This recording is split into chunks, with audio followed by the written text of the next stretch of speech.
Fase 7. Repito, no voy a... Aquella noche del 14 de octubre de 1983, todo el personal de la estación de radio militar Faro Eco creyó estar soñando.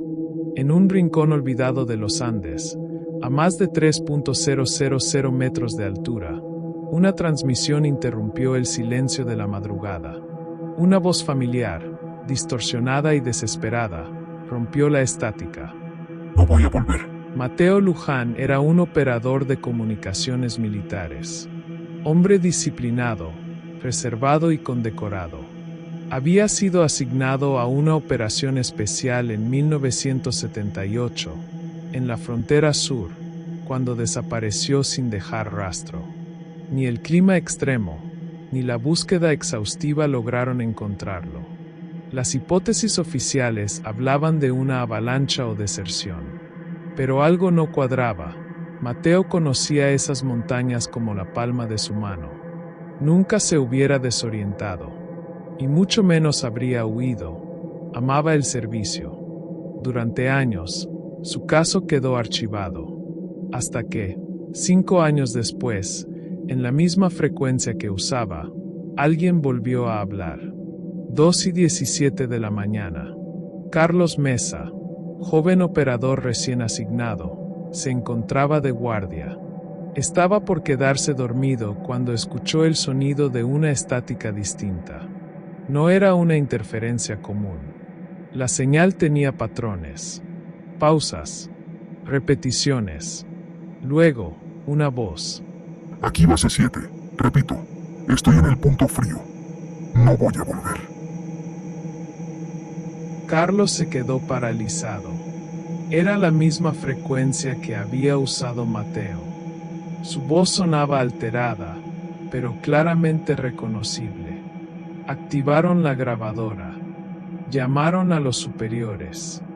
Repitieron la señal. Nada. Silencio. A la mañana siguiente, revisaron la cinta. La voz estaba ahí, pero nadie podía explicarlo. Las autoridades exigieron silencio. Archivaron la cinta y le pidieron a Carlos olvidar. 5 noches después, 3:03 de la mañana, una nueva señal emergió. Esta vez, no solo hablaba, lloraba. Ellos no tienen forma. No sienten el frío. Están adentro, cada vez más cerca. Se refería a ellos. ¿Quiénes eran? En los audios, Mateo repite frases sin sentido. Están entre las piedras. Hablan sin boca. Caminan sin peso. El miedo se apoderó del personal. Nadie quería estar en la sala de radio a medianoche. Un operador renunció tras escuchar la voz reírse durante más de 30 segundos seguidos. Pero no era una risa humana. Sonaba hueca, vacía. El comandante decidió desmantelar el equipo. Pensaban que alguien jugaba una broma macabra. Cuando retiraron la radio, debajo de ella encontraron una nota, quemada en los bordes. Solo decía, no volveré. La caligrafía coincidía con la letra de Mateo Luján. Pero lo imposible era esto. Esa nota no estaba allí el día anterior. Y la habitación había permanecido cerrada bajo llave. Un periodista llamado Tomás Retana se enteró del caso y quiso publicarlo. Consiguió una copia filtrada de las grabaciones. Al día siguiente, desapareció. Su casa estaba intacta, pero en su estudio, sobre su escritorio, había un casete y otra nota. No debiste escuchar. Desde entonces, los archivos del caso Mateo Luján fueron reclasificados como nivel 5 confidencialidad total. Nadie volvió a hablar oficialmente de la señal. En foros ocultos y grabaciones de onda corta, algunas personas aseguran seguir captando señales similares, usualmente a las 2:17 de la mañana.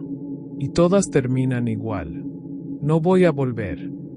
Algunos aseguran que Mateo nunca murió. Otros creen que cruzó a otra dimensión y que intenta advertirnos. Un investigador sugirió una hipótesis más perturbadora. No es que Mateo no quiera volver, es que algo no lo deja. Cada vez que enciendas una radio antigua, si escuchas una voz que no debería estar allí, si repite una frase que termina bruscamente, apágala, antes de que sea tarde.